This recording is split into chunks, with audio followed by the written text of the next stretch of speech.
নমস্কার, আজ আমি আলু ইঁচড় চিংড়ি মাছের তরকারি করব। প্রথমে ইঁচড় আলু সিদ্ধ করে নেব।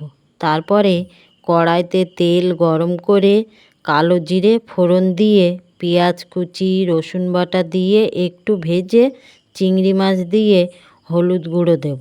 চিংড়ি মাছ ভাজা হলে আদা জিরে শুকনো লঙ্কা ধনে একসাথে বাটা মশলা দিয়ে নাড়াচাড়া করে কষিয়ে একটা টমেটো বাটা দিয়ে ভালো করে কষিয়ে সিদ্ধ করে রাখা এঁচোড় আলু দেব।